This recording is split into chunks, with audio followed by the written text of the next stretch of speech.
Usually when you picture, like, taking down organized crime, it's super cinematic. Oh, yeah, totally. Like tactical gear, kicks to the door, blaring sirens.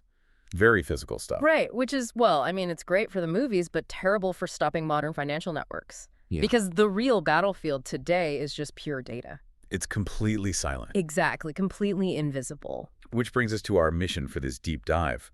We've got a really fascinating stack of briefing documents today on Mexico's Unidad de Inteligencia Financiera. Yeah, the UIF. Right, the UIF. We're unpacking how, in 2026, they track illegal wealth and terrorism financing without a single badge or gun, basically fighting cartels with spreadsheets. And that's a really crucial distinction to make here. The UIF is not the FGR. I mean, they aren't prosecutors or police. They're an administrative intelligence unit, right, tucked inside the Treasury. Exactly. And their entire operation is built on this three-step rhythm. So it's reception, analysis, and dissemination. Let's focus on that middle step, analysis, because I feel like that's where the magic really happens. They aren't just manually reading through piles of bank statements. No, definitely not. They use massive data mining and probabilistic models to spot wealth mismatches. Right. So if you're like a barista making minimum wage, but you suddenly wire $50,000 to a notary for a beachfront condo.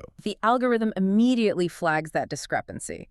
The system builds a transactional profile for you and compares it to your actual explainable wealth. And if the math doesn't make sense? They move to step 3, dissemination. They write up an intelligence report and just hand it over to the Justice Department. It's basically a high-tech financial smoke detector.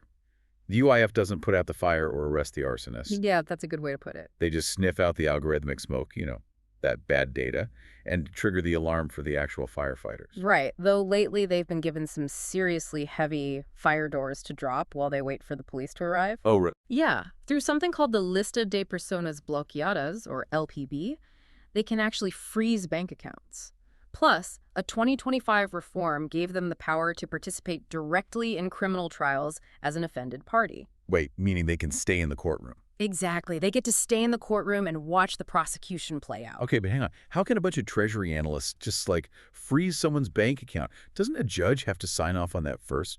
You've basically got administrative bean counters acting like law enforcement. It definitely blurs the line for sure. And that exact friction went all the way up to the Supreme Court. In 2026, the court basically ruled that this isn't a criminal punishment. What is it then? It's a preventative administrative measure. The logic is that if you wait weeks for a judge's warrant, that illicit money will be wired to an offshore shell company in 3 seconds. Ah, so the UIF can freeze the funds to stop the bleeding immediately. Yes, provided the target gets a swift chance to defend themselves, of course, and prove the money is clean. Okay, so they freeze the cash. But to catch that barista buying the condo, they have to be looking way beyond just standard checking accounts. Oh, they cast a massive net. It's split into 2 main sectors. The first is traditional finance, so your standard banks, currency exchanges, and SOFOMs. Right, SOFOMs, which are essentially non-bank lending and credit companies down in Mexico. Yeah, exactly. But the real blind spots are in the second category, what the UIF calls vulnerable activities. We're talking real estate agents, notaries, high-end car dealers, jewelers. And the 2026 updates completely overhauled this area, especially regarding cryptocurrency. Virtual asset providers now face the exact same strict identification rules as traditional banks. Wow. Because the government realized, if you tightly lock down the banks but leave crypto exchanges wide open. You've basically installed a steel bank vault door in a cardboard box. Exactly. So now the entire digital ecosystem is rigorously monitored. Hearing all this, you might wonder how it impacts you listening right now. I mean, you aren't laundering cartel money, but if you buy a house or trade crypto and cross a certain financial threshold, an automatic notice is sent to the UIF. Right. You aren't under investigation, but your purchase feeds into their massive baseline of data. Every time you make a significant financial move, you are interacting with this unseen ecosystem. Your data just becomes another data point calibrating that smoke detector. Which leaves a pretty wild thought to chew on.